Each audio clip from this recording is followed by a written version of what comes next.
Obrigado. Boa noite, irmãos. Irmãos, é uma alegria imensa ao nosso coração nós podermos nos reunir aqui na sexta-feira como pessoas que foram remidas, lavadas pelo sangue de Cristo e que, por graça de Deus, Ele crucificou a nossa velha vida na cruz, nosso velho eu, e agora nós não vivemos mais para nós mesmos, nós vivemos para aquele que ressuscitou e que por nós morreu. E quanta alegria, irmãos, quanta libertação tem o cristão quando ele descobre por revelação que ele não vive mais. Quanta paz, quanto desembaraço, quanta vida trazida ao coração daqueles irmãos que recebem por revelação que eles já morreram com Cristo e não vivem mais para si. E nós já temos estudado esse assunto, irmãos, no livro de Filipenses, capítulo 3, quando ele fala do inimigo da cruz. Aquele que é inimigo da cruz é aquela pessoa que vive para si mesmo. Ele faz um mal muito grande, primeiro a ele mesmo, e ele faz um mal muito grande à sua família, aos seus irmãos, aos irmãos em Cristo. Então, quando nós vivemos para nós mesmos, nós trazemos consequências sérias para as nossas próprias vidas e para aqueles que estão ao nosso redor. Então, que o Senhor abra o nosso coração, que o Senhor traga sempre para nós, irmãos, uma revelação do que é estar em Cristo.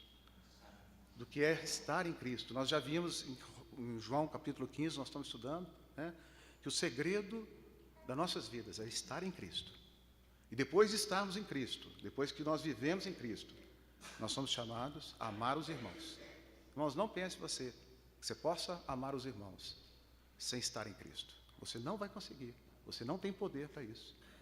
Então, para amar os irmãos, primeiro você tem que se posicionar em Cristo. Você tem que levar seu eu à morte, cumprindo o que a palavra de Deus diz que já aconteceu.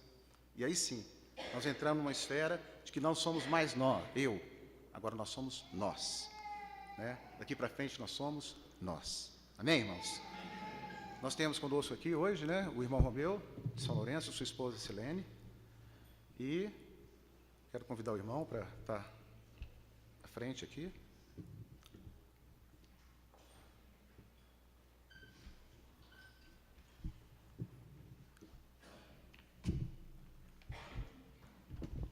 Fica à vontade, irmão.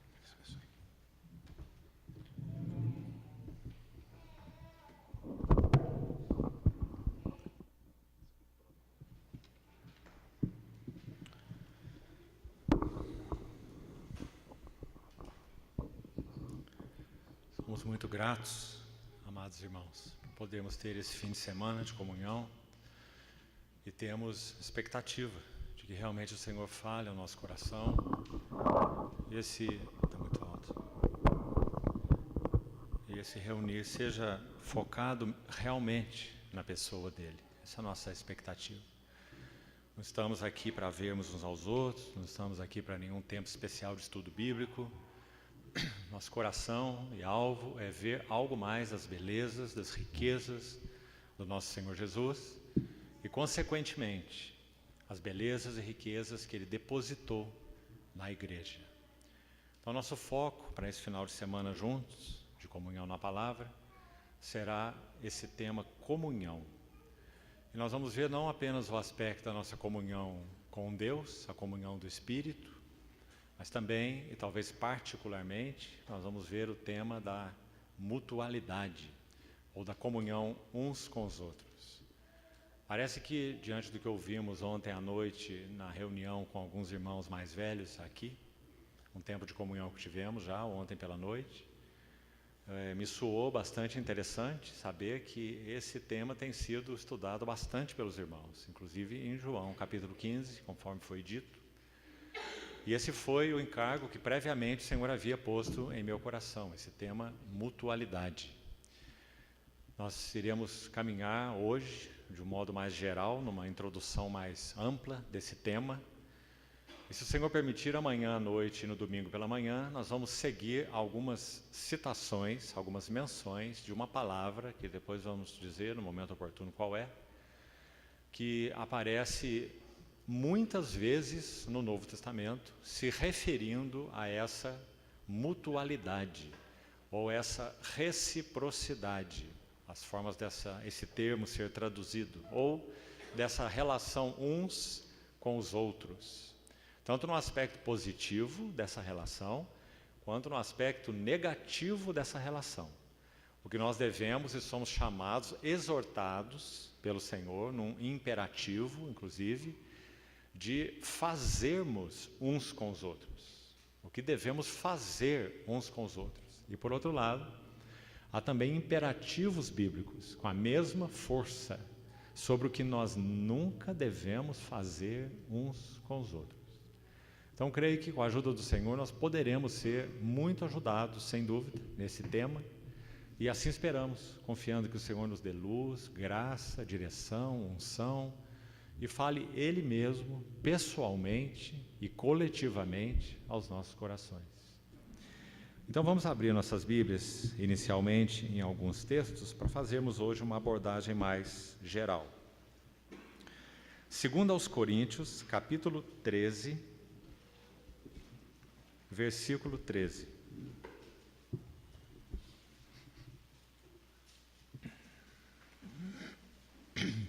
Segundo aos Coríntios 13, versículo 13.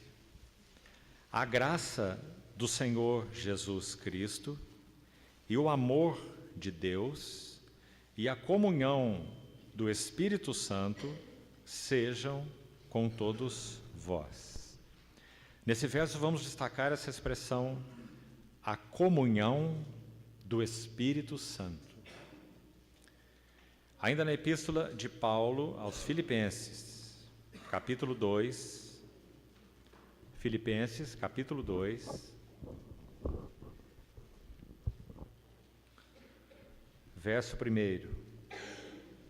Se há, pois, alguma exortação em Cristo, alguma consolação de amor, alguma comunhão do Espírito, se há entranhados afetos e misericórdias, completai a minha alegria, de modo que penseis a mesma coisa, tenhais o mesmo amor, sejais unidos de alma, tendo o mesmo sentimento.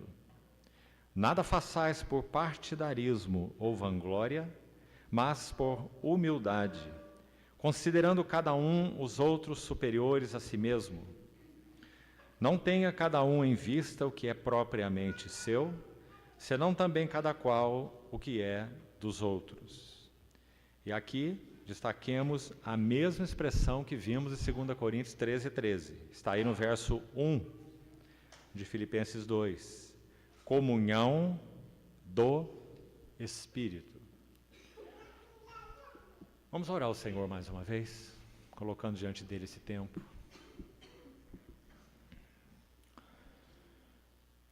Querido Pai Celestial, nossa expectativa é que vejamos algo mais das riquezas, belezas e glórias de Teu Filho amado na Tua Palavra. Desejamos realmente ser instruídos pelo Senhor mesmo, Supremo Pastor, Bispo de nossas almas. Rogamos que tenhas liberdade de tomar Teu cajado, Tua vara, Teu óleo e caminhar entre nós nesses dias de comunhão na Tua Palavra, falando o Senhor mesmo intimamente ao coração de cada um de nós, para que Tua igreja seja edificada, Tua obra seja feita e o Senhor receba toda a glória. Esperamos em Ti. No precioso nome do Senhor Jesus oramos. Amém. Queridos irmãos, esse tema comunhão do Espírito é um largo tema nas Escrituras. O Deus triuno, ou a Trindade Santa, vive em um abraço eterno. A comunhão do Pai, do Filho e do Espírito Santo é uma realidade no Deus triuno antes que um átomo viesse a existir. Podemos dizer que a norma da vida da Trindade é comunhão. A marca da vida do Deus trino é comunhão. Por isso, nosso Senhor, quando ora, por exemplo, em João capítulo 17, a chamada oração sumo sacerdotal de Cristo, ele expressa diante de Deus a carga do seu coração, nas suas últimas palavras, podemos assim dizer, dali ele irá ao Getsêmani, dali ele será preso, dali ele será crucificado. Então o Senhor ora ao seu Pai, expressando o que de mais íntimo há no seu coração, sem, é claro, isso nunca aconteceu, muito menos agora, qualquer palavra fosse desperdiçada. Porque o Senhor está expressando aquilo que é a maior carga de seu coração nos momentos finais de uma vida de 33 anos e meio, fiel e cumprindo em cada vírgula a vontade daquele que o enviou. A ponto de dizer assim: a minha comida consiste em fazer a vontade daquele que me enviou e realizar sua obra. Em João capítulo 4. E também, mais à frente, no Evangelho de João, ele vai dizer: eu desci do céu. Ele está falando sobre o motivo da sua encarnação. Eu desci do céu não para fazer a minha própria vontade, mas fazer a vontade daquele que me enviou.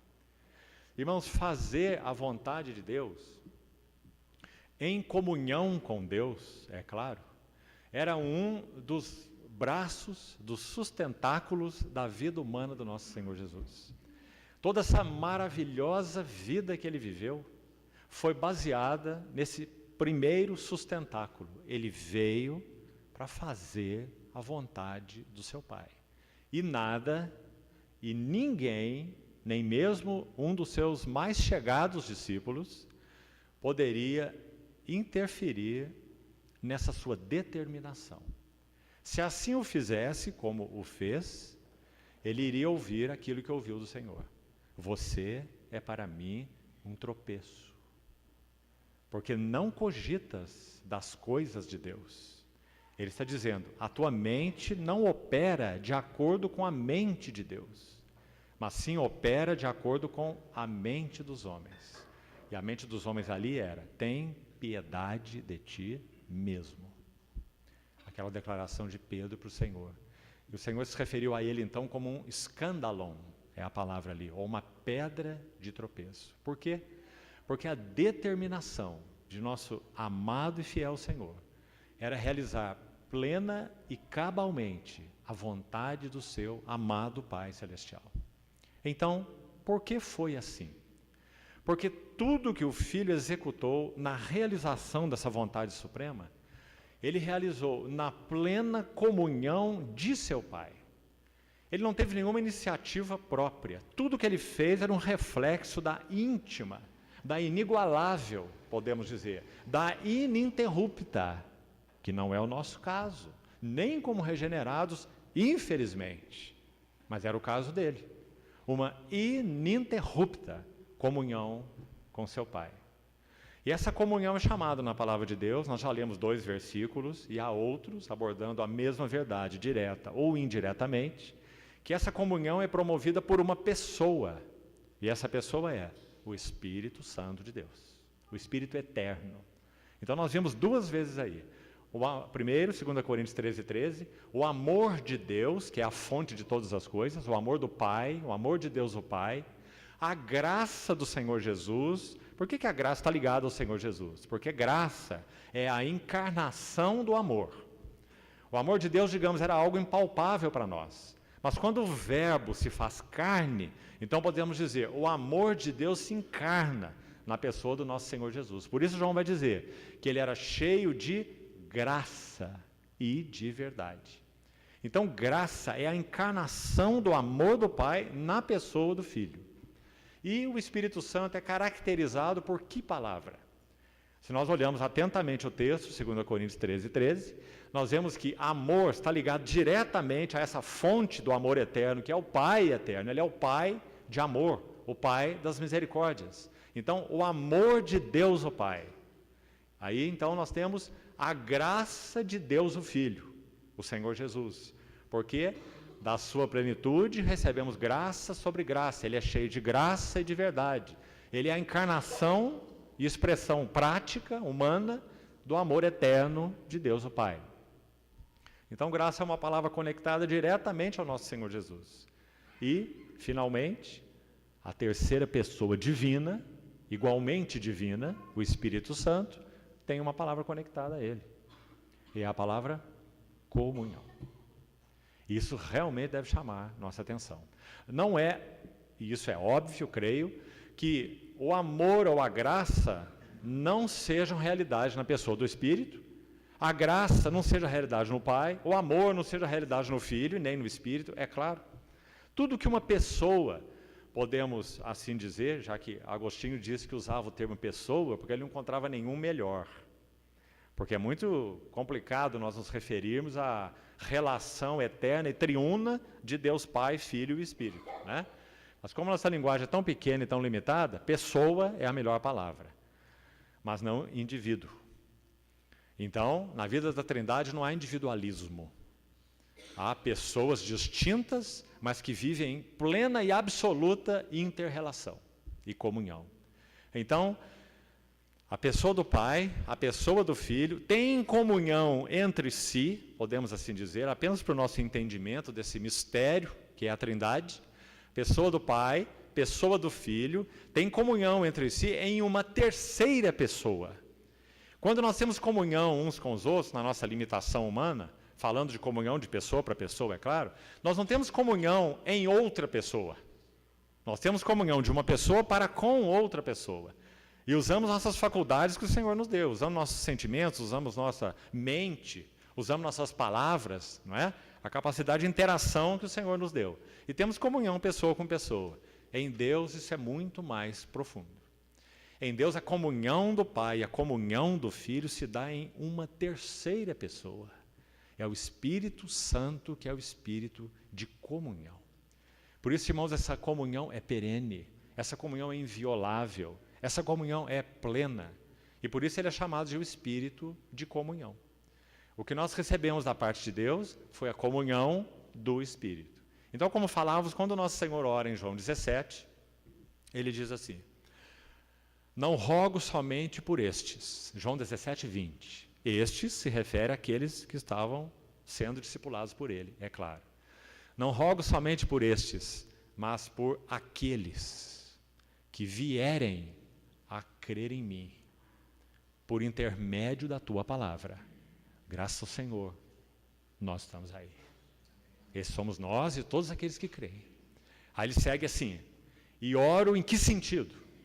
Para que todos sejam um. E um como?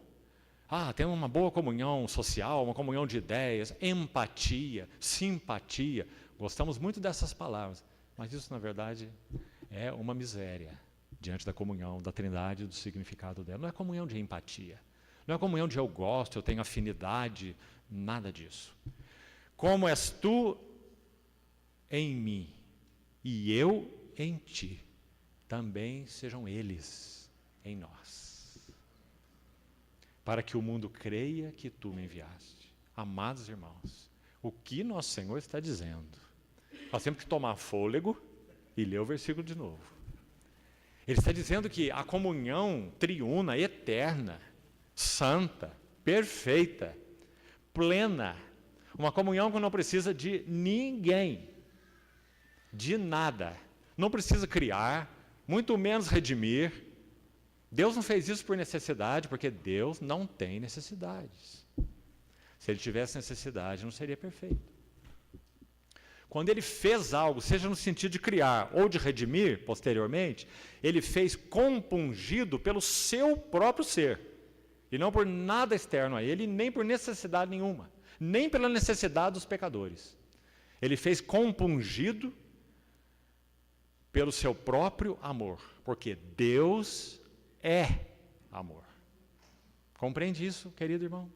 Então, nessa comunhão plena, perfeita, única, inviolável, estão 3 pessoas divinas. Então, uma delas, agora em carne, está orando. Sabe o que um comentarista, comentando João 17, um comentarista bíblico, disse? Quando você ler João 17, tire as tuas sandálias dos pés, porque você está pisando em terra santa. O Filho eterno, agora em carne, está orando ao seu Pai e expressando qual era o desejo do seu coração. E refletindo nessa oração, quais eram os desejos do coração do Pai. Eu te glorifiquei na terra, consumando a obra que tu, veja, me enviaste para fazer. Compreende? Então, nessa oração, nós conhecemos o coração do Pai no Filho. Então, chegando nesse ponto, vamos repetir mais uma vez, João 17, 20 e 21.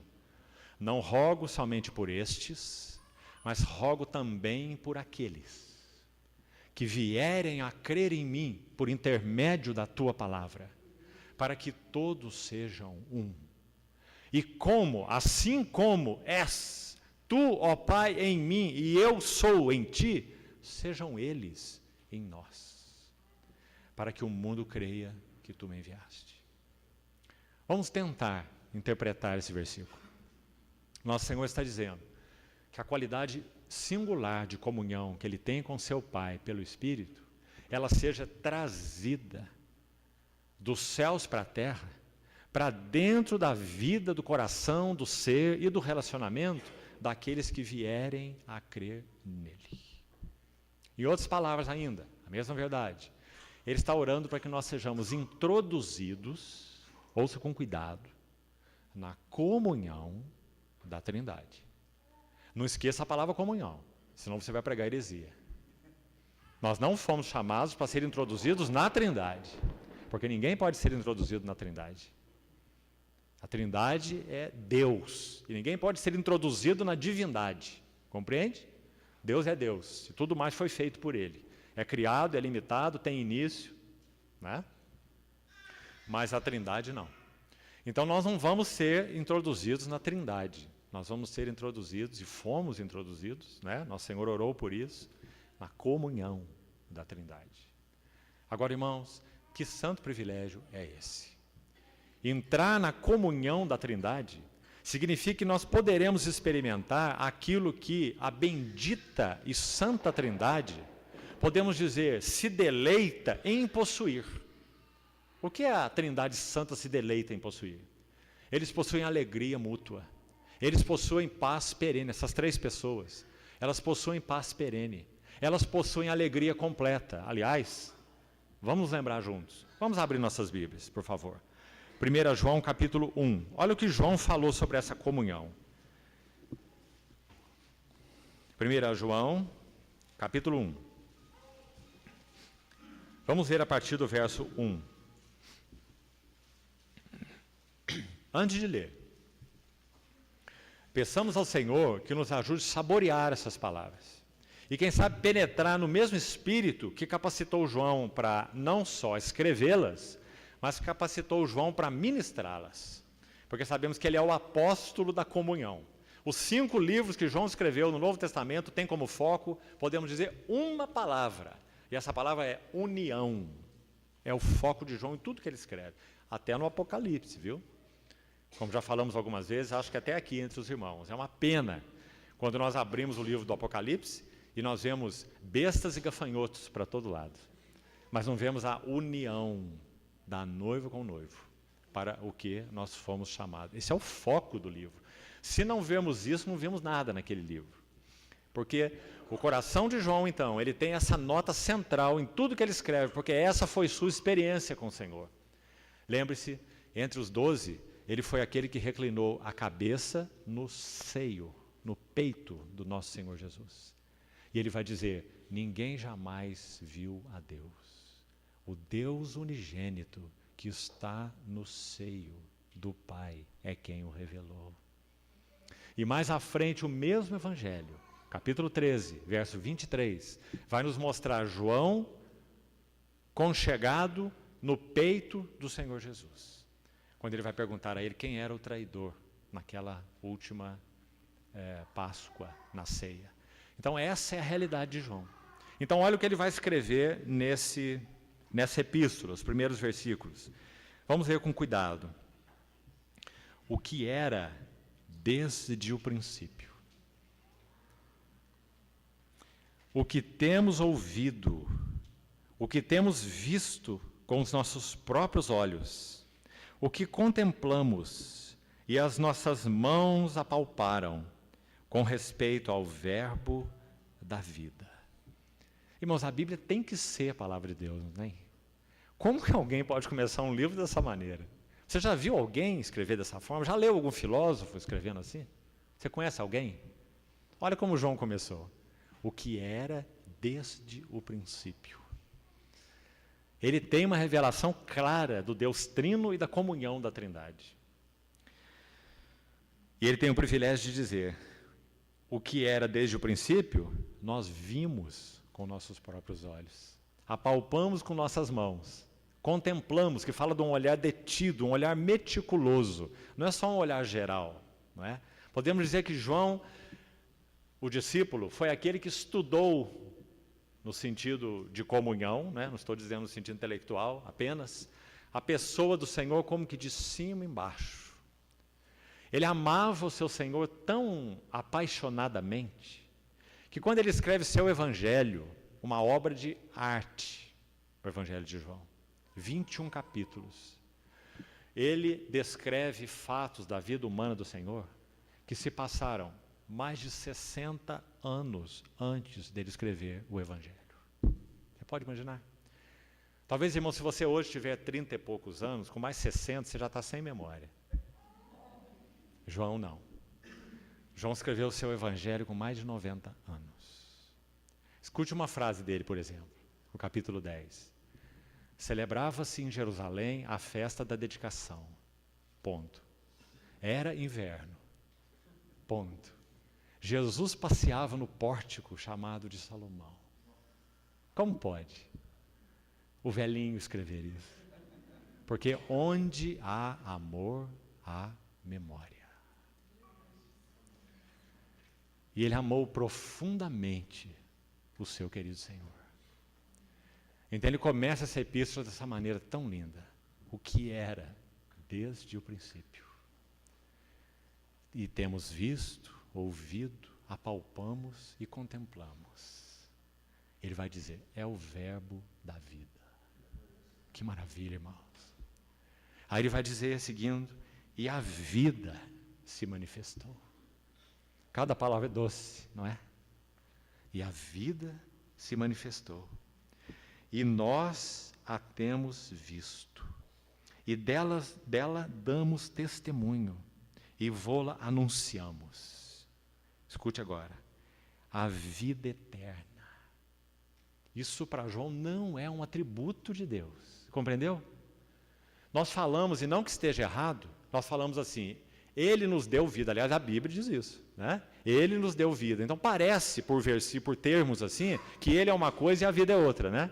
Ou como a vida sendo um atributo dele.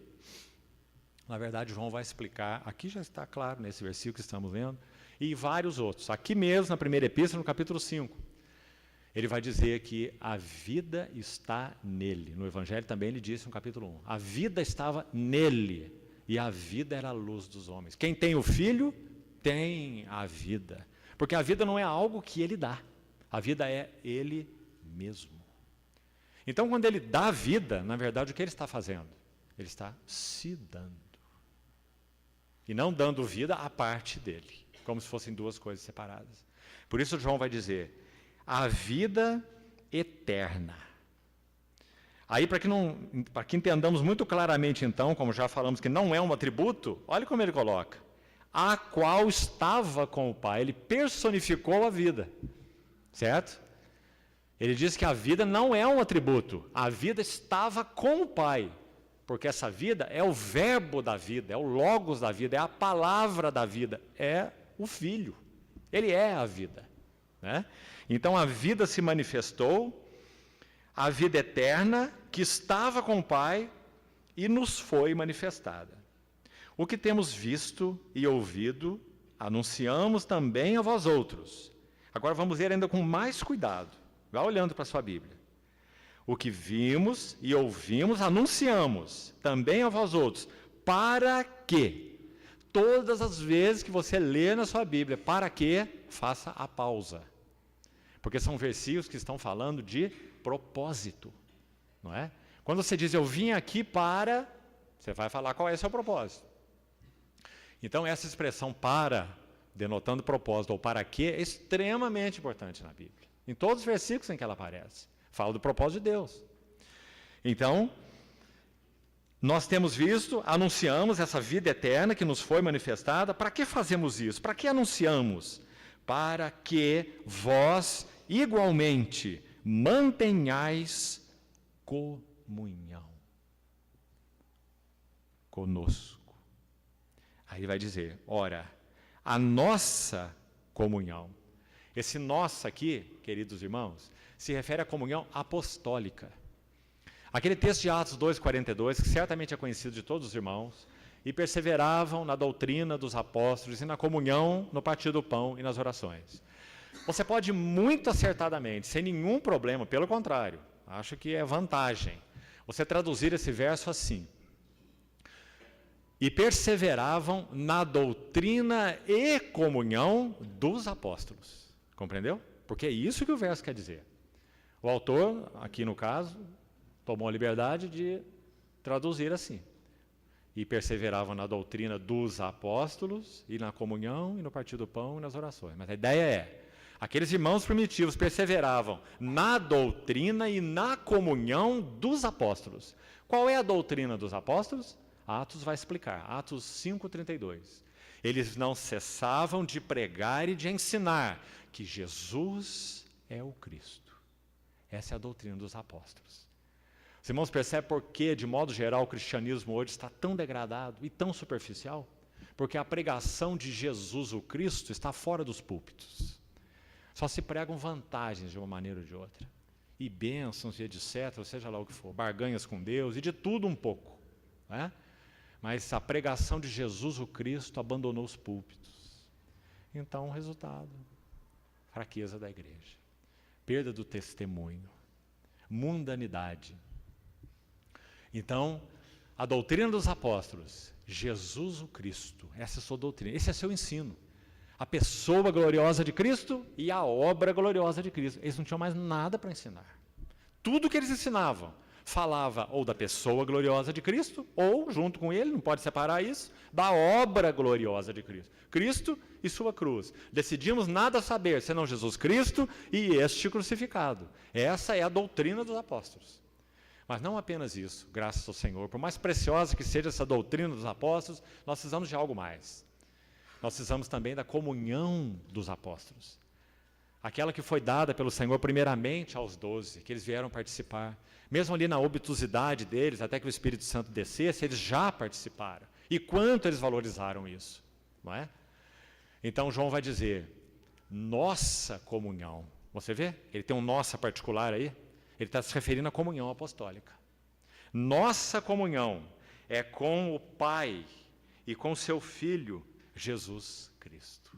Você vê? E lembre-se, é João que registra a chamada oração sacerdotal. No capítulo 17, nenhum dos outros evangelistas a registra. Não é? E foi lá mesmo que o Senhor orou exatamente assim como João refletiu nessas palavras aí da sua epístola.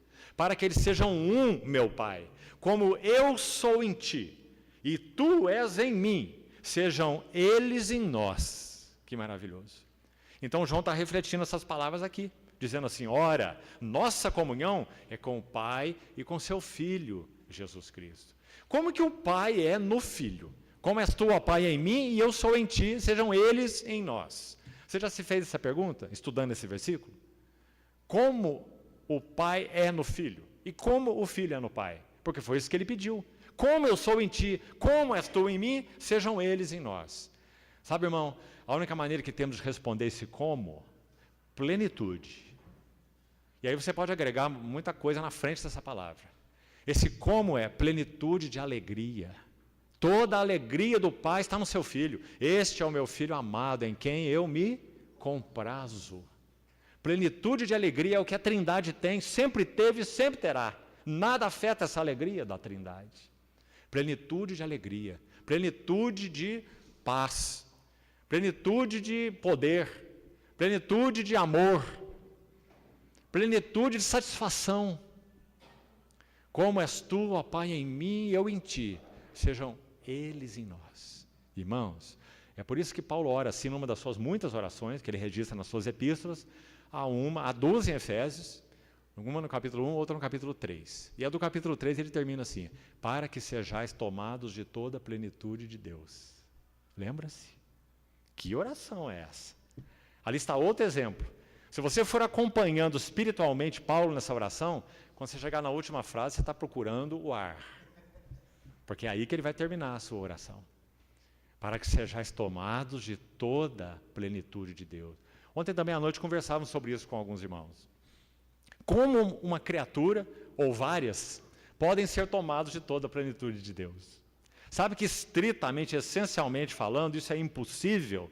E já vamos explicar isso, para não dizer que Paulo está orando em vão, então, quando ele ora assim. É porque a plenitude do que o Deus triuno é em si mesmo não cabe em ser nenhum, em lugar nenhum, é claro que não. Ele é o Deus incriado, pleno, perfeito, único, não é? Então, em que sentido nós podemos experimentar a plenitude de Deus? Talvez uma ilustração nos ajude. No nosso pulmão adulto, digamos que cabe aí 4, 5 litros de ar. Menos do que isso, nós vamos ficar asfixiados. Mais do que isso, nós vamos explodir, né? A capacidade é essa. Então, se nosso pulmão está funcionando plenamente, nós podemos dizer que nós temos a plenitude do ar em nossos pulmões, do que cabe em nós. Mas, amados irmãos, a plenitude do ar circunda esse planeta, não é? E não cabe nem todos os seres vivos juntos, a plenitude do ar. A mesma verdade com relação à plenitude de Deus. A plenitude de Deus só cabe em Deus. Compreende? Mas para os seres criados, a medida que eles podem experimentar é a plenitude de Deus para eles. No que é possível que eles experimentem. Então, assim é o Pai no Filho e assim é o Filho no Pai. E nós somos chamados então para entrar, como nós falamos, na comunhão da Trindade. E aí, olha o complemento, faltou nós vermos o verso 4. E aqui, nesse momento, nós vamos parar aqui nessa epístola de João. E olha como ele conclui, então, que lindo, essa pequenina seção de 4 versículos. Estas coisas, pois, vos escrevemos. Podemos dizer, ele só escreveu 3 versículos, irmãos. Como nós falamos, que homem poderia fazer uma coisa dessa? Que filósofo poderia fazer uma coisa dessa? Né? Ele escreve 3 versículozinhos, podemos assim dizer. Começa lá no que era desde o princípio. Desce para a encarnação. Fala da comunhão para a qual nós fomos chamados. E diz assim, essas coisas escrevo para vocês, para que a vossa alegria seja completa. Irmãos, a alegria cristã não é uma sensação. A alegria cristã não é um sentimento. A alegria cristã não é uma experiência circunstancial. A alegria cristã é uma pessoa divina. Quando nós estamos nela e permanecemos nela, a nossa alegria é inviolável. Você pode imaginar, por exemplo, Paulo com seu companheiro Silas, entrar em Filipos, depois daquela visão do varão macedônio, o evangelho entra na Europa, Filipos, na Macedônia, e ele é açoitado ali, resumindo a história. Jogado, não apenas encarcerado, mas jogado no fundo do cárcere, amarrado num tronco, com os lombos cortados à meia-noite. E ele e Silas estavam adorando a Deus. Tantas vezes temos uma visão muito equivocada de Paulo. Tendemos a ver Paulo o grande teólogo. Se Paulo pudesse estar aqui entre nós hoje, irmãos, e pudesse, digamos assim, tirar a sua camisa aqui no meio de nós e mostrar suas costas, nós iríamos ver as costas de um escravo surrado. 5 vezes ele recebeu dos judeus 39 chicotadas. Isso são 195 chibatadas, que deixaram cicatrizes irremovíveis do seu corpo, fora os outros açoites, com varas, que ele recebeu. As costas de um escravo surrado. Esse era o apóstolo Paulo, o amado apóstolo. Por isso ele diz assim: ninguém me moleste, pois eu trago no corpo as marcas, podemos dizer, do meu amor e fidelidade e cativeiro ao Senhor Jesus. Esse homem, na situação que mencionamos em Filipos, ele adorava a Deus. Por quê? Como? Ele vai escrever para eles mesmos a carta aos Filipenses. Sabe o que ele vai dizer ali? Alegrai-vos sempre no Senhor. Outra vez vos digo, alegrai-vos. Também vai escrever ali para eles mesmos, o lugar onde ele foi açoitado. A igreja que nasceu ali pelas dores de parto de Paulo. Ele vai escrever a eles assim: eu já aprendi a viver contente em toda e qualquer situação. Tanto sei ser humilhado, como sei ser honrado. Tanto sei ter abundância, como sei ter escassez. Tudo posso em união com aquele que me fortalece. Não é maravilhoso, irmão? A alegria de Paulo era intocável. Porque a alegria dele estava, digamos assim, fora dele mesmo. Estava depositada em uma pessoa, e nessa pessoa ele morava. Então sua alegria era intocável, porque seu Cristo é intocável. Por que nossa alegria é tão circunstancial? Porque nós colocamos e temos como fonte de nossa alegria pessoas ou coisas. Então ela é circunstancial. Mas João mencionou essa alegria aqui como sendo, então, a marca daqueles que conhecem a comunhão com o Pai e com o Filho. Essas coisas vos escrevemos para que nossa alegria seja completa. Deixe-me citar um fato histórico que traz muito alento para o nosso coração. Sempre trouxe muito para o meu próprio. Watchman Nee, que serviu fielmente ao Senhor na China por 20 anos, e dali partiu para o Senhor numa prisão comunista. Um homem de 1,79 m de altura, quando partiu, estava com algo em torno de 49 quilos. Ele recebeu da sua irmã alguns donativos no cárcere. E ele quis agradecê-la escrevendo uma nota. Nessa nota ele não poderia usar a palavra Deus, nem a palavra Jesus, e nada que se referisse a isso. Do contrário, esse bilhete não chegaria às mãos da sua irmã no sistema comunista. Então ele teria que buscar uma palavra que substituísse Deus e substituísse Jesus, por exemplo. Então ele escreveu o bilhete assim: minha irmã, sou grato por tua generosidade. Não se preocupe comigo, estou suprido. E a frase final: conservo a minha alegria. Conservo minha alegria. 20 anos de prisão comunista, sem ter cometido nenhum crime. Alegria é marca de maturidade cristã. Quanto mais avançamos no Senhor, mais nós o conhecemos como a alegria. E nele nós temos alegria. E porque é nele, ninguém a toca. Ninguém a perturba. Amados irmãos, isso deveria nos lançar com o rosto no pó aos pés do Senhor. Porque nós temos que admitir que nossa alegria não é assim. Que ela realmente é baseada em circunstâncias, coisas, pessoas. Mas graças a Deus, por outro lado, porque nós já fomos chamados para a comunhão do seu Filho, Jesus Cristo, nosso Senhor. E nele nós estamos, e dessa posição ninguém nos arrebatará.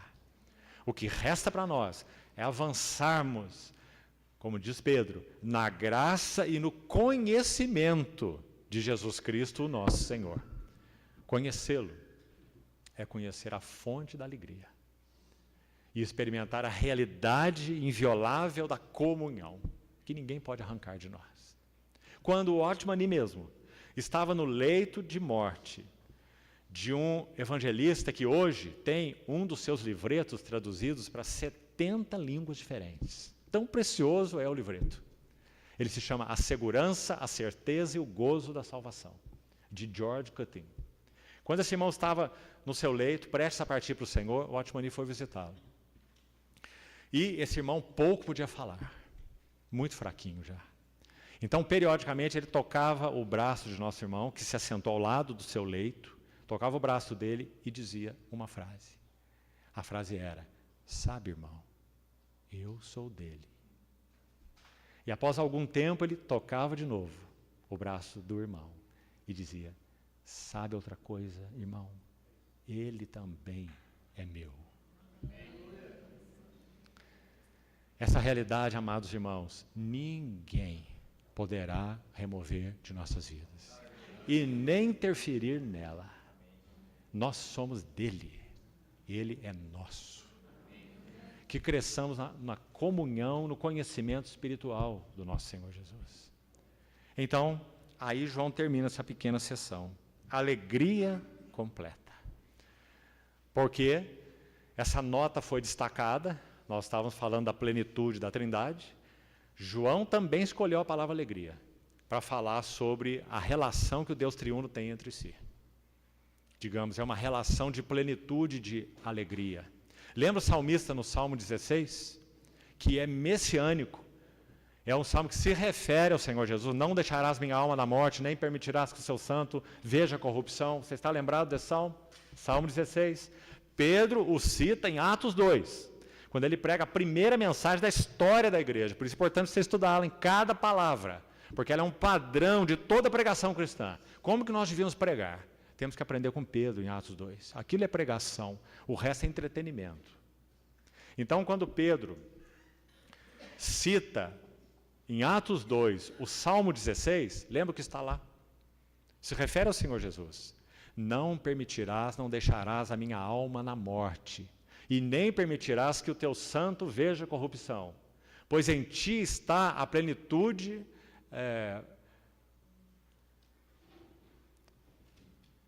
não permitirás que o teu santo veja a corrupção. Tu me verás ver os caminhos da vida. Escute isso. Tu me farás ver os caminhos da vida. Na tua presença, a plenitude de alegria. Plenitude de alegria. E na tua destra, delícias perpetuamente. Ouviu bem, irmão? Essa é a marca do Deus triuno. Quem está falando isso na linguagem do Salmo? O Senhor Jesus. É salmo messiânico. Claro, é a alma dele, isso foi prometido a ele. Não deixarás minha alma na morte. Você sabe que possivelmente nosso Senhor Jesus tenha recitado muitos salmos na cruz, não apenas o Salmo 22. Porque eram salmos que se referiam a ele, que traziam toda a segurança para o seu coração, toda a certeza, a segurança da identidade dele. Sabia que veio de Deus e que voltava para Deus, como diz João 13. Possivelmente nosso Senhor recitou muitos salmos nas suas 6 horas de cruz. Possivelmente o Salmo 16 tenha sido um deles, porque isso ministrava profunda segurança para o coração dele. Qual foi seu último brado dos 7 que ele pronunciou crucificado? Qual foi o último? Pai, nas tuas mãos eu entrego o meu espírito. Esse é um brado de absoluta confiança, de absoluta segurança. Por quê? Por que segurança, tal segurança e tal confiança? Porque não deixarás minha alma na morte, e nem permitirás que teu santo veja corrupção. Pelo contrário, tu me farás ver os caminhos da vida. Na tua presença há plenitude de alegria, e na tua destra há delícias perpetuamente. Que maravilha, amados irmãos. Então, assim, João define comunhão. Agora, para procurarmos dar mais um passozinho necessário ainda hoje, nessa introdução, nós vamos para 2 textos, um deles está na pregação de Pedro, que acabamos de citar, Atos 2. Mas antes de lê-lo, nós vamos ao Salmo 133.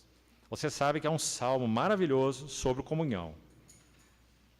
Vamos lê-lo e depois vamos a Atos capítulo 2. Abra, por favor, Salmo 133.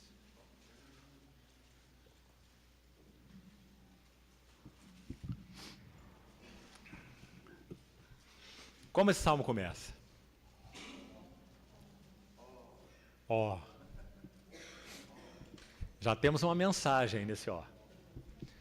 Certa vez, Charles Spurgeon estava pregando. Ele pregou muitas vezes em Londres, além de outros lugares. E um advogado londrino, todas as vezes que Spurgeon estava pregando ali, esse advogado ia ouvi-lo. Mas nunca manifestou nenhum fruto de arrependimento e nem de conversão. Ele ia ali buscando outra coisa. E não se sabia o quê, porque ele era um ouvinte assíduo de Charles Spurgeon. Então, certa vez perguntaram para ele, o que você vem fazer aqui, ouvindo Spurgeon? Já vimos você aqui muitas vezes, e você nunca se rendeu ao Senhor, não é? O advogado disse assim, eu venho aqui para ouvi-lo, porque ninguém diz ó como esse homem. Esse era o motivo do advogado. Quem sabe interessado em oratória, não é? Porque ninguém podia dizer ó como Charles Spurgeon. Porque, irmãos, quando Charles Spurgeon pregava, ele não via ninguém na frente dele. Ele via os céus abertos e a face gloriosa do seu Senhor, o Senhor Jesus. Ele conheceu tão bem o seu Senhor, as glórias de Cristo. E quando ele pregava, o que ele anunciava eram as glórias de Cristo. Então ele dizia, ó, como ninguém podia dizer, porque os céus estavam abertos diante dele. E esse salmo começa assim. Esse salmo começa com um ó e uma exclamação à frente, né? Porque ele vai falar de um tema maravilhoso, um tema deslumbrante, admirável. Então ele diz, ó, como é bom e agradável viverem unidos os irmãos. Você sabe que vários salmos, o primeiro versículo é a conclusão? Você já prestou atenção? O salmista dá no primeiro versículo a conclusão de tudo que ele vai dizer depois. Salmo 73, por exemplo. Com efeito, Deus é bom para com Israel, para com os de coração limpo. Esse é o primeiro verso do Salmo 73. Aí depois ele vai descrever por que ele chegou a essa conclusão que ele colocou primeiro ali. Ele vai dizer que ele olhava para os ímpios prosperando e não entendia por que o justo sofre, por que os ímpios prosperam, até que eu entrei no santuário de Deus. Aí ele entendeu tudo. Mas ele começou o salmo com a conclusão. Assim é esse salmo. A conclusão já está aí. Oh, como é bom e agradável viverem unidos os irmãos. Agora, qual é o meio para essa união? Qual é o meio para essa comunhão? Por que é tão bom e agradável os irmãos viverem? Como eles podem viver unidos? Aí está, veja, verso 2. É como o óleo precioso sobre a cabeça, o qual desce para a barba de Arão, e desce para a gola das suas vestes. É como o orvalho do Hermon, que desce sobre os montes de Sião. Ali ordena o Senhor a sua bênção e a vida para sempre. Então ele está falando sobre vida de comunhão ou vida de união, que é o nosso tema aqui para esses dias, usando duas figuras, óleo e orvalho. Óleo ele usa no sentido de bênção e orvalho ele usa no sentido de vida. Você viu aí, não é? Óleo, bênção, e orvalho, vida. E aí ele fala da cabeça de Arão e do alto do Hermon. Né? Duas figuras, cabeça de Arão e o alto do Hermon. O óleo, bênção, e a vida, orvalho. E o orvalho, vida. Né? Essa é a inter-relação. Agora preste atenção. Qual é o cumprimento espiritual desse salmo? Você quer ver? Atos capítulo 2, verso 33. Como já falamos, Pedro está aí pregando essa tremenda mensagem.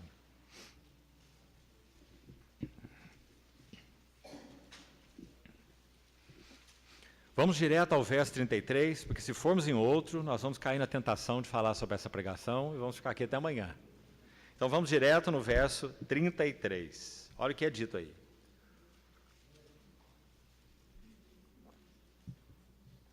Preste atenção. Ele está se referindo ao nosso Senhor e diz que ele foi exaltado à destra de Deus, escute com atenção, e tendo recebido do Pai a promessa do Espírito, derramou isto que vedes e ouvis. Essa é a interpretação do Salmo 133. Vamos colocar as duas passagens juntas. Por que nós podemos viver em comunhão e em união? E por que isso é tão deleitável ao coração de Deus, em primeiro lugar? Porque nosso Senhor orou para que todos sejam um, claro, né? Orou por essa unidade maravilhosa do corpo de Cristo, a unidade da fé, a unidade do Espírito, né?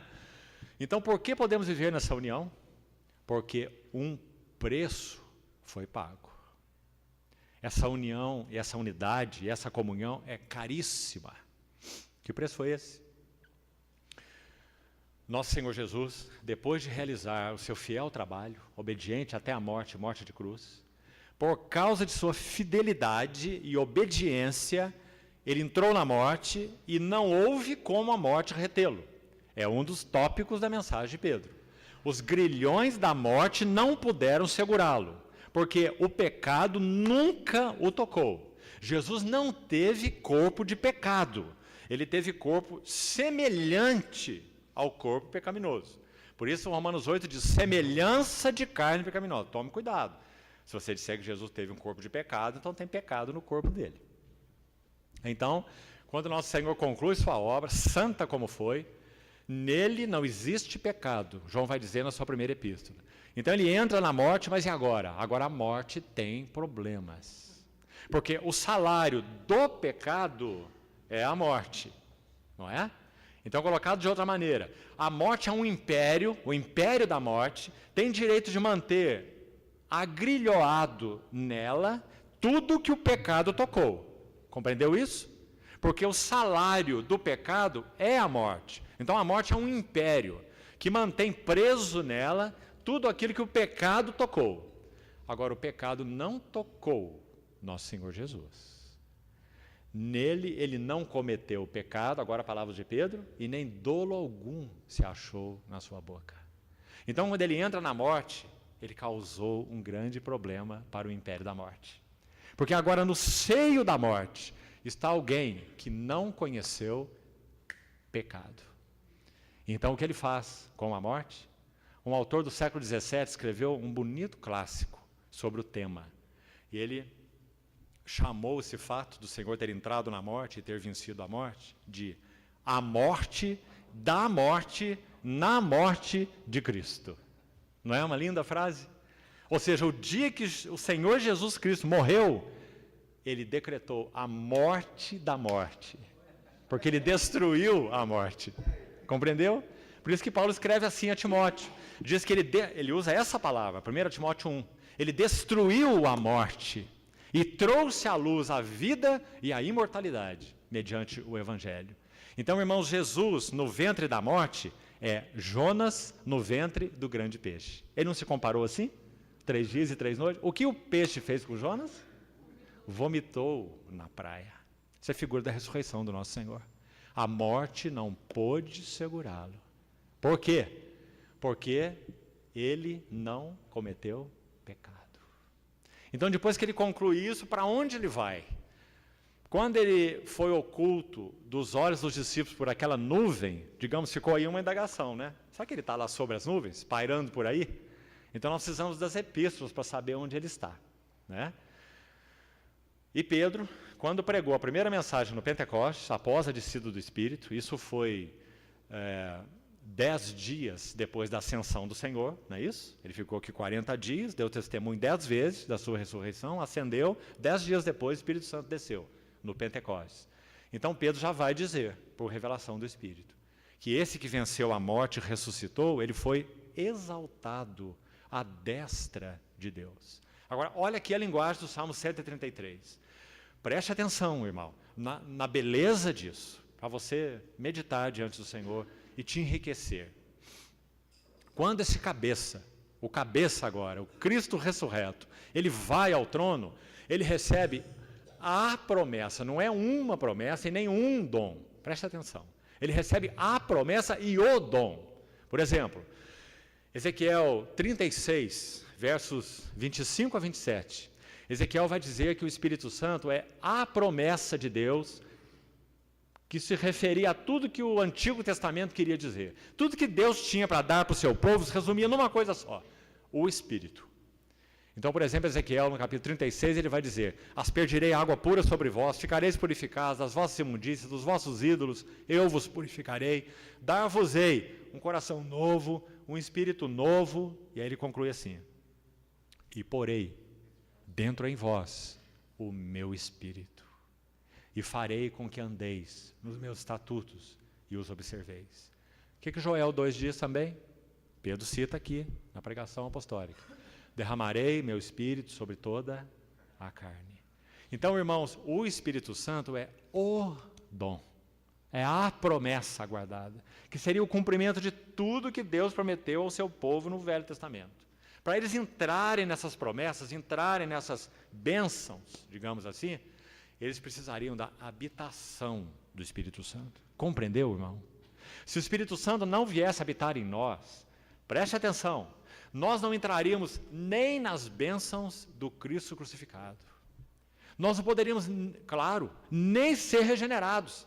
A morte do Filho continuaria sendo uma verdade eterna, absoluta. Ele morreu, sua morte valiosa, preciosa aos olhos de Deus, mas nós não entraríamos nos benefícios dela. Só entramos porque o Espírito Santo veio morar em nós. Foi isso que o Senhor quis dizer em João 16, quando ele falou: ele me glorificará, porque, olha essa frase, ele há de receber tudo que é meu e vô-lo há de anunciar. Viu? Não teríamos nada, nem de Deus o Pai, nem de Deus o Filho, sem que o Espírito Santo habitasse em nós. Por isso, aquele que não tem o Espírito de Cristo, esse tal não é dele. Não é? Então, vamos voltar à linguagem do Salmo. Quando essa cabeça sobe ao trono, o que ele recebe como o prêmio da sua fidelidade, da sua obediência? Ele recebe o dom. Ele recebe a promessa. Que promessa é essa? O Espírito. Então, exaltado, pois, aí está o versículo, olhe de novo, Atos 2,33. Exaltado, pois, à destra de Deus, tendo recebido do Pai a promessa. Você vê que está no singular? Já vamos voltar a continuar explicando essa figura aqui, só para que não percamos a analogia. Para aí um pouquinho. Olha aqui no versículo 38, desse capítulo mesmo.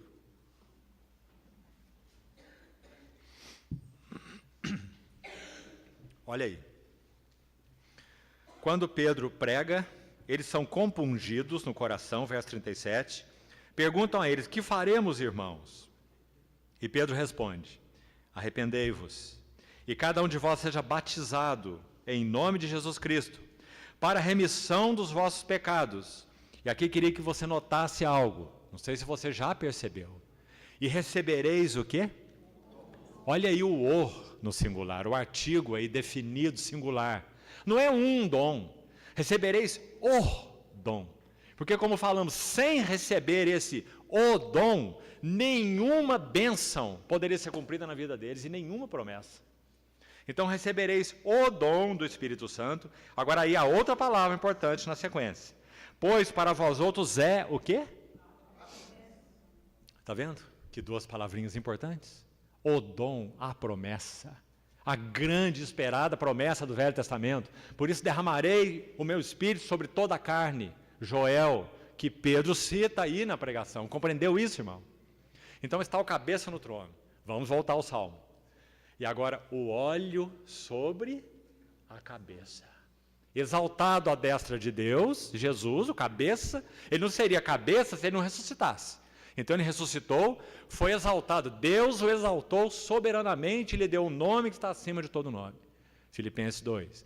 Então esse cabeça, por causa da sua obediência, por causa da sua fidelidade, ele tem mérito para receber o dom, para receber a promessa. Todos nós recebemos o Espírito Santo por graça, certo? Pela fé. Por graça, pela fé, nessa ordem. O Senhor Jesus recebeu o dom do Espírito Santo por mérito. Ele foi o único que teve méritos para receber a promessa de Deus para o seu povo. Então, o óleo sobre a cabeça, o Espírito sendo recebido pelo cabeça exaltado. Agora, o Salmo diz que esse óleo desce da cabeça para onde? Para a barba. Mas uma barba qualquer? A barba de Arão. Não está claríssima a figura? Hebreus vai falar tudo sobre essa barba do Arão. Porque ele é o grande sumo sacerdote que penetrou os céus, Hebreus. E por isso nós conservamos firmes a nossa confissão. Por isso nós nos achegamos junto ao trono da graça, para recebermos graça, misericórdia e graça para socorro em ocasião oportuna. Porque ele é o sumo sacerdote que vive para interceder por nós. Então, olhos sobre a cabeça, que desce pela barba, a barba de Arão. Ou seja, nós recebemos, não chegamos ainda nas vestes, que aí fala do corpo de Cristo, claro, né? Nós só recebemos o Espírito Santo, que é a dádiva do cabeça, porque ele é o sumo sacerdote, barba de Arão, que vive para interceder por nós. Então ele diz, e desce para a gola. Na nossa tradução, né? É errada, é equivocada, coloquemos assim. É orla a palavra. Porque a ideia não é essa parte superior da veste, é a parte inferior da veste. Já que o sumo sacerdote, quando era ungido, ele era aspergido com óleo. Não recebia umas gotinhas de óleo na cabeça, não. Ele tomava um banho de óleo, aspergido com óleo. Então essa figura é usada aí. Nosso Senhor no trono, por sua obediência, sua fidelidade e os méritos delas, ele recebe do Pai o dom. O que ele faz com esse dom? Primeiro, para mostrar quem ele é, o sumo sacerdote, é dito, ele escorre pela barba, a barba do Arão, e desce até a orla das suas vestes. E aqui no texto de Atos, nós vamos ver, derramou isto que vedes e ouvis. Derramou sobre quem? Sobre os 120, inicialmente, que estavam ali. Ou seja, irmãos, pela habitação do Espírito Santo, nós entramos na comunhão do Deus Trino. Entramos nas preciosidades da pessoa, obra, vitória, conquistas do nosso Senhor Jesus. Tudo que ele recebeu, ele comunicou a nós. Isso reflete de novo as palavras que já citamos de João 16. O Espírito Consolador que eu enviarei da parte do Pai, ele me glorificará, porque receberá tudo que é meu e vou-lo-á de anunciar. Não é? Então você viu esse salmo cumprido? Na pessoa, na habitação do Espírito Santo, nós temos a bênção e a vida para sempre. Óleo e orvalho, na figura do salmo. Então, esse é o preço e o significado da comunhão. Então, irmão, não banalize, por favor, essa palavra comunhão. A partir de amanhã nós vamos entrar em detalhes muito específicos sobre essa comunhão. Mutualidade, principalmente, como já falamos, né? Mas aprecie de maneira renovada essa palavra comunhão aos pés do Senhor. Sabe uma das coisas ruins que muitas vezes fazemos? Nós chamamos tudo de comunhão. Nós chamamos um churrasco junto de comunhão. Chamamos assistir, sei lá, um filme juntos de comunhão. Chamamos comer pipoca junto de comunhão. Né? Nós devíamos chamar de confraternização. Aí estaria certo. Porque comunhão é aquilo que nós temos em torno de Cristo. Então, se nesse encontro, um com o outro, nessa nossa conversação, não há nada de Cristo, então pode ter havido, e frequentemente há, confraternização. É bom até mesmo estar junto com os irmãos. Né? É um ambiente que nós temos. Né? Mas comunhão é algo muito específico. Comunhão significa que nós estamos tendo um intercâmbio de Cristo uns com os outros. Nós estamos edificando e sendo edificados. Nós estamos falando e ouvindo aquilo que é de Cristo. Há um texto lindo em Malaquias, que diz que isso é tão precioso aos olhos de Deus, que quando, e era o contexto de Malaquias, quando a religião estiver toda confusa, apóstata, e até mesmo podemos dizer depravada, como foi o caso dos dias de Malaquias, ele vai dizer no seu capítulo 3 de Malaquias, ele vai dizer algo tão lindo, irmãos. Ele vai dizer assim, os que temiam ao Senhor. Irmão, no meio das trevas, no meio da apostasia, no meio da confusão. A história de Malaquias é a nossa história. Os dias de Malaquias são os nossos dias. Mas ali, no meio disso, os que temiam ao Senhor falavam uns aos outros. Falavam o quê? Trivialidades, coisas corriqueiras. Será? Vamos continuar o versículo. Malaquias 3,16 em diante. Os que temiam ao Senhor falavam uns aos outros, e o Senhor atentava e ouvia. Estude essas palavras na língua original. Sabe o que elas significam? Aquilo que os que temiam ao Senhor falavam uns para os outros, isso, comunhão, como falamos, era tão lindo, tão apreciável aos olhos ou aos ouvidos, né, de Deus que ouvia, que ele, usando a figura, é claro, né, ele parou tudo para ouvir o que eles estavam falando. Porque o verbo no hebraico, atentar e ouvir, fala de um pai que está aqui lendo um livro, atento com alguma coisa, e ele percebe que seu filho está brincando do seu lado, está fazendo algo interessante, né, evoluindo aí no conhecimento dele. Quem sabe lá fazendo os brinquedinhos dele de uma maneira que o pai ainda não percebeu. Aquilo chamou a atenção do pai. O pai fecha o seu livro, se debruça assim e vai olhar detidamente seu filhinho. O Senhor atentava e ouvia. O Senhor se debruçava com atenção para observar o que eles estavam falando. Tão deleitável era para o seu coração. E como sabemos disso? Olha o restante do versículo. Vai dizer aqui, e havia um memorial escrito diante dele, para os que temem o Senhor e se lembram do seu nome. Esse era o assunto que eles falavam. Temendo o Senhor e falando uns aos outros, eles estavam falando do seu nome. E como o Senhor via isso e se alegrava nisso, ele escreveu um memorial escrito diante dele, para os que temem o Senhor e se lembram do seu nome. Agora o Senhor vai falar algo, a avaliação dele sobre essas pessoas. Sabe o que ele diz? Eles serão para mim um particular tesouro naquele dia que eu prepararei. Eu os pouparei como um homem poupa o seu filho que o ama. E naquele dia sabereis a diferença entre o que serve o Senhor e o que não o serve. Amados irmãos, nós estamos vivendo esses dias. Os dias são trevosos e horríveis, como os dias de Malaquias. Irmão, você acha que o mundo é bom? Você está alegre? Certa vez, irmão, eu vi uma cena, dentre tantas que são vistas aí todo dia, né? Mas de alguma maneira essa cena me impactou demais, eu nunca esqueci. É da guerra da Síria. 2 menininhos em torno de 10 anos de idade, não sei se são irmãos, apenas a imagem, não havia som.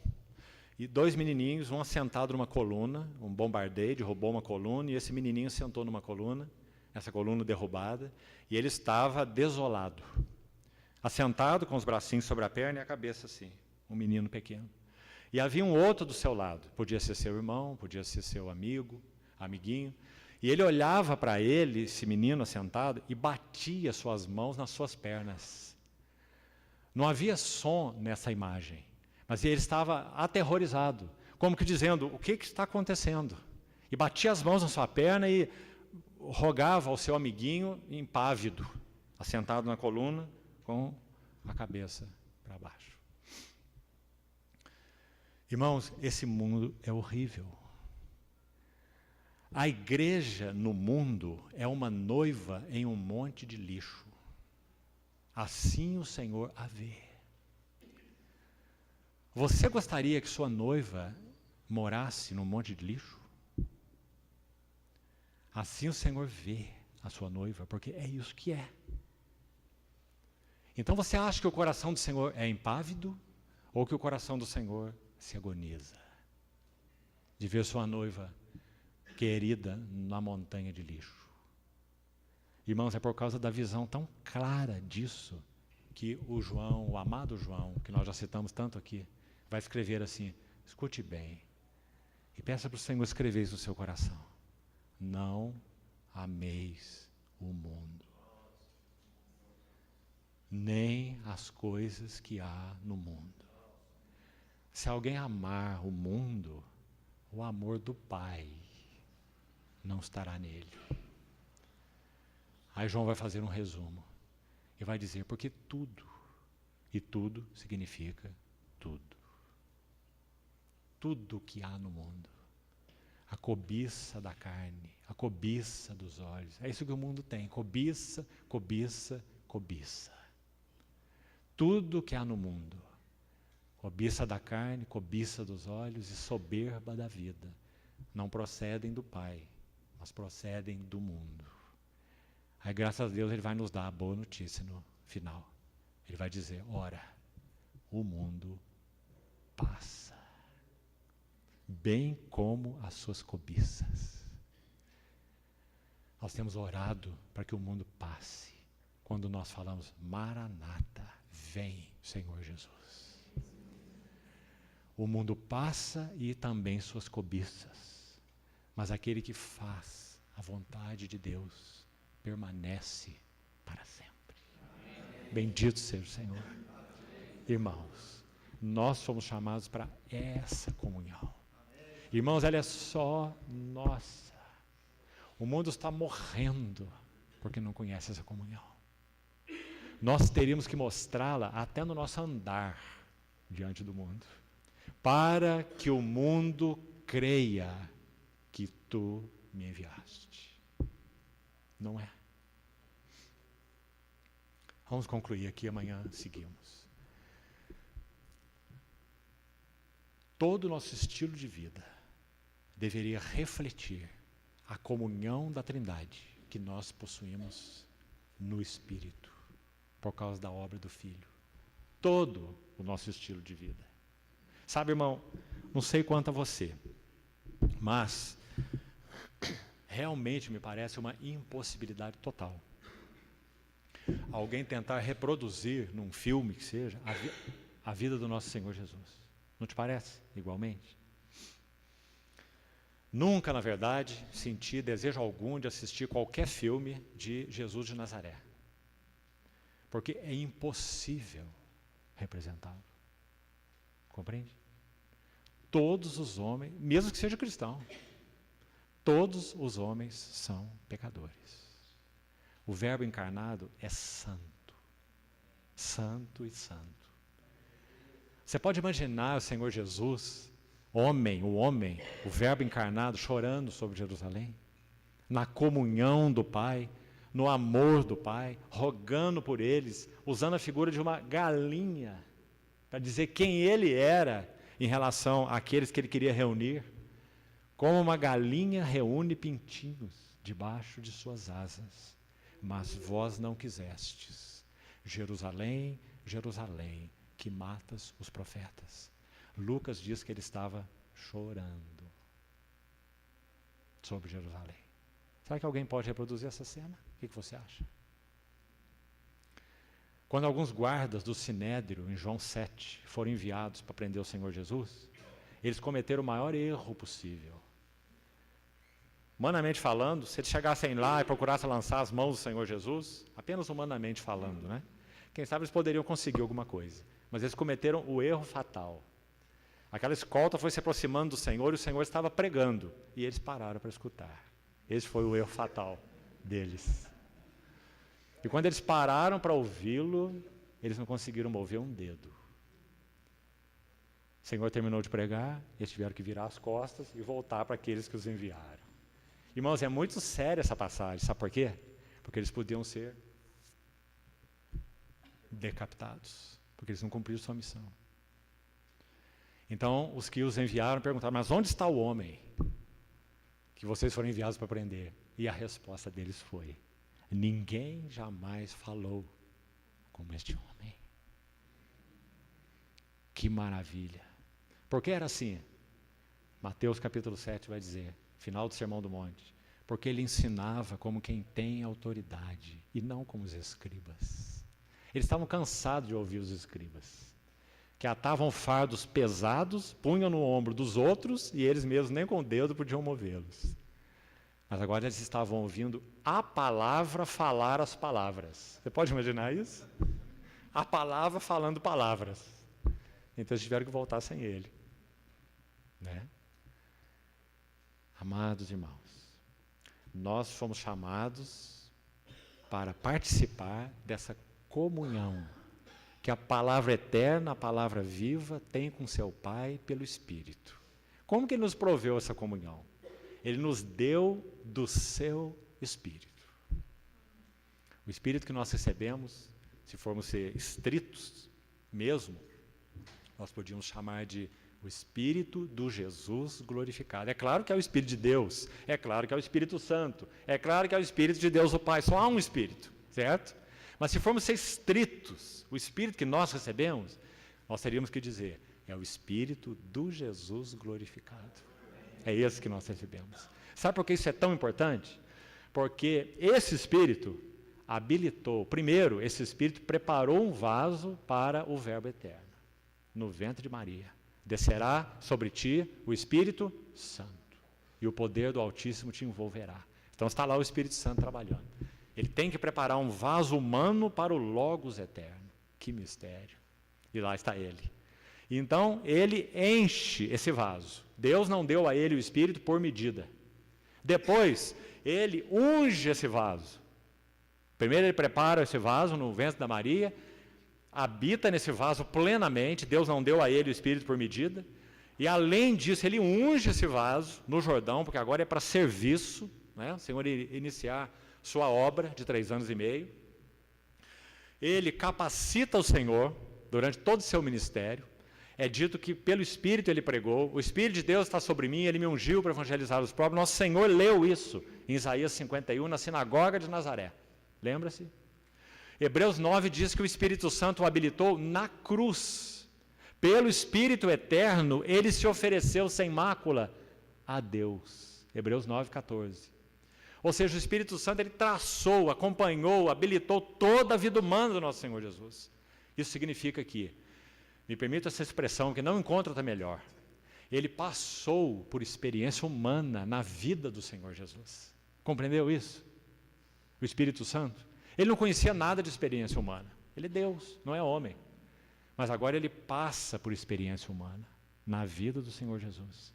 Então o Senhor Jesus é ressuscitado, vitorioso, recebe do Pai o dom, a promessa do Espírito e faz o que ele falou. Eu vos enviarei o outro Consolador. Então ele derrama isso que vedes e ouvis. Olhe sobre a cabeça, desce pela barba e até a orla das suas vestes. Falando do corpo de Cristo.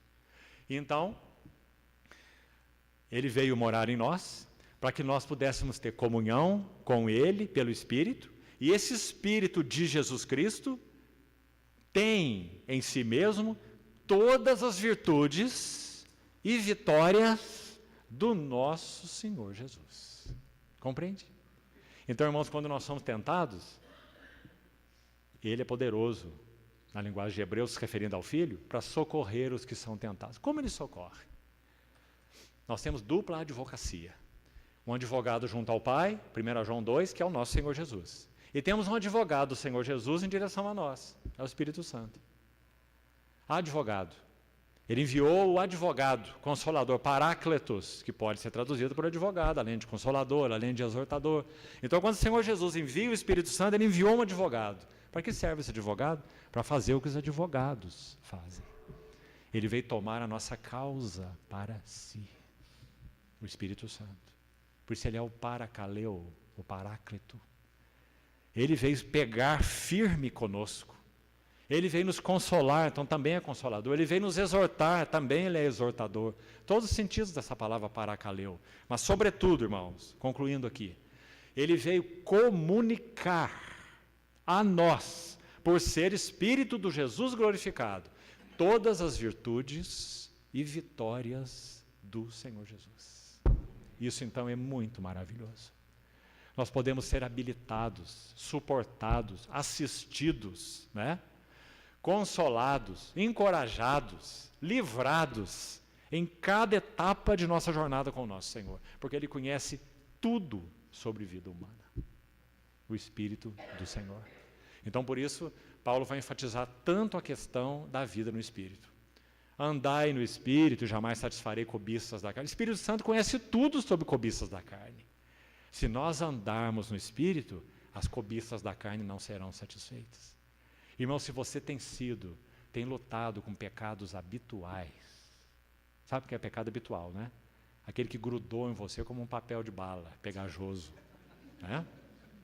Se você tem lutado com pecados habituais, o único, não há dois, o único caminho da vitória para você e para todos nós é: achegue-se confiadamente, Hebreus 4,16. Achegue-se confiadamente junto ao trono da graça, para receber misericórdia, porque nós somos pó. E acharmos graça, é o outro lado, porque nós precisamos de provisão, precisamos de algo que nós não temos força contra aquilo, poder contra aquilo, vitória contra aquilo, então precisamos de graça. Onde está o poder contra aquilo, a vitória contra aquilo?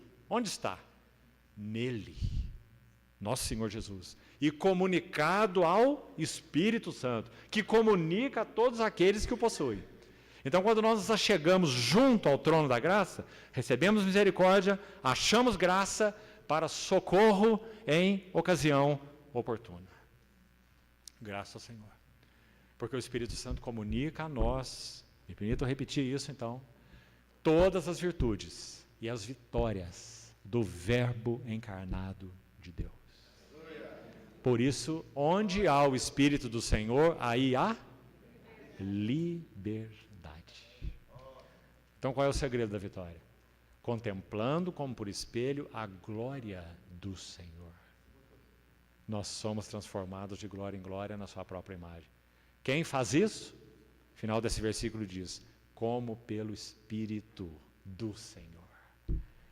Irmãos, aqui nós vamos concluir. Isso é comunhão. Alto preço, alto valor. Maravilhosa comunhão. Nós já estamos nela. Por isso nosso Senhor falou, permaneçam em mim, morem em mim, vivam em mim, porque sem mim nada podeis fazer. Então amanhã, se o Senhor permitir, nós vamos ver os aspectos, vamos chamar de horizontais dessa comunhão. Acho que hoje nós somos bem verticais, né? Porque tínhamos que ser. Se começar pelo horizontal, nós estamos problemáticos, né? Amanhã nós vamos entrar no horizontal. Nós vamos estudar uma palavra grega que é, na língua original, alelon, que significa uns aos outros, ou mutuamente, e fala de reciprocidade. Eu tenho uma lista aqui de 36 versículos. Você acha que vai dar tempo de ver uns 4? O que você acha? 36 versículos, pelo menos. São mais de 50, são mais de 100 menções no Novo Testamento de alelon. Para ser exato, na versão King James, se você usar a versão King James e buscar o código Strong, você vai achar 110 menções da palavra alelon. Mas muitas delas não nos interessam para esse estudo. Então nós selecionamos algumas, não todas, que se refere à nossa reciprocidade como igreja. E sempre a palavra alelon é usada, uns aos outros, mutuamente, reciprocamente. No português é traduzido dessa maneira, essas 3 maneiras, pelo menos, mas é uma única palavra, alelon, sempre, no grego. Nos ajudando a compreender o caminho da comunhão no Espírito, do que devemos fazer e do que nós não devemos fazer uns aos outros. Se fizermos o que devemos fazer, avançaremos espiritualmente. Se fizermos o que não devemos fazer, nós podemos até mesmo regredir espiritualmente. Por isso é tão sério esse assunto da comunhão. Então, irmãos, oremos sobre isso e com a ajuda do Senhor nós continuamos amanhã à noite.